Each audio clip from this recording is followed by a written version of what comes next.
तो देशवासियों, सभी भक्तों को ओम नमो नारायण।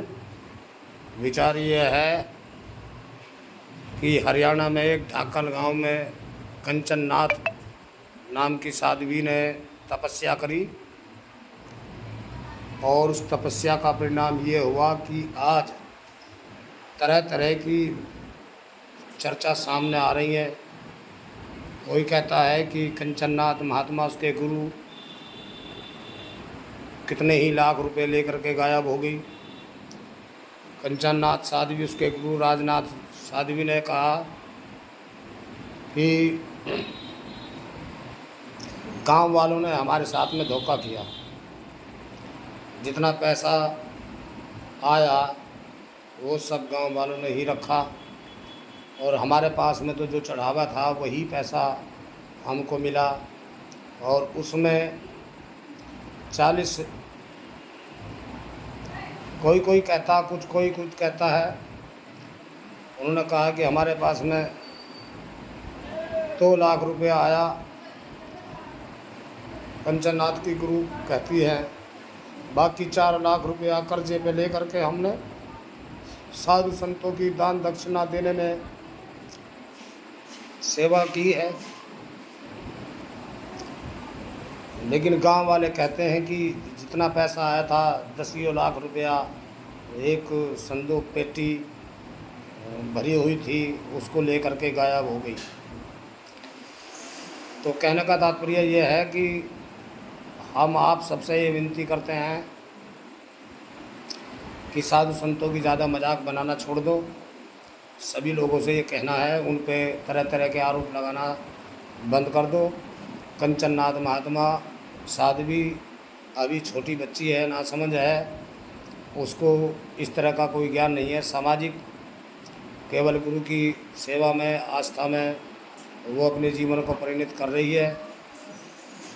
और साधु संतों से भी हमारी यही निवेदन है कि अपने इस भेष की छवि को बदनाम ना करें। आज साधु पैसे के लिए साधना कर रहा है, तो मेरा कहना यही है कि स्वार्थ वशीभूत होकर के साधना ना करें। यदि साधना करनी ही है तो गुरु महाराज के भजन में मन लगाओ। यही एक साधना सबसे बड़ी है। भोजन साधे, आसन साधे, साधे प्राणायाम, और घट ही में ब्रह्म स्वरूप ना चीना, मिले ना आत्माराम। गुरु लोगों ने कहा है कि अपने मन को गुरु महाराज के ध्यान में लगाओ, उस मालिक का भजन करो। यही एक सबसे बड़ी साधना है। आज हठ योग का समय नहीं है, क्योंकि आज समाज पढ़ा लिखा शिक्षित हो चुका है। वो जान चुका है कि सच्चा भजन ईश्वर की स्तुति, आराधना, वंदन करना ही है, ध्यान करना ही है। इसलिए ऐसी साधना मत करो जिससे समाज में कई तरह की भ्रांति पैदा हो जाए और साधु बदनाम हो। आज कलिकाल है, वाम मार्गी, वामपंथी ज़्यादा हो गए हैं। इसलिए साधुओं से मेरा यही निवेदन है कि आप भजन करो, दिन रात करो, लेकिन दिखावा मत करो। आज चाहे तुम अपना सीना भी पाड़ करके किसी को दिखाओगे तो भी आप पर इतना ज़्यादा अच्छा सटीक विश्वास ये समाज नहीं कर सकता है। और आप भजन करो, यही एक अच्छा है। कथा कीर्तन सत्संग करो, गुरु महाराज का भी एक अच्छी बात है। कलयुग केवल नाम आधारा, सुमर सुमर नर उतर ही पारा। जब हमारे महापुरुषों ने आज पुस्तकों में, ग्रंथों में ये पहले ही कह दिया है कि कलयुग में केवल भजन करना ही, कथा कीर्तन करना ही अच्छा है, सत्संग ही अच्छा है। इसलिए यहीं तक सीमित रहना चाहिए आदमी को और ज़्यादा हठयोगी नहीं बनना चाहिए। यदि आपको ज़्यादा बड़ा हठयोग करना ही है, उसको प्राप्त करना ही है, तो किसी पहाड़ की कंदराओं में जा कर के बैठ जाओ।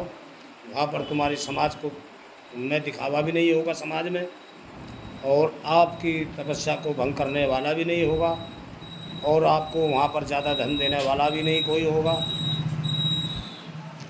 इसलिए मेरा तो यही निवेदन है कि आप दिखावा ना करके रूहानी सफ़र कीजिएगा, आत्मचिंतन कीजिएगा। यही आपका भजन सबसे बढ़िया है।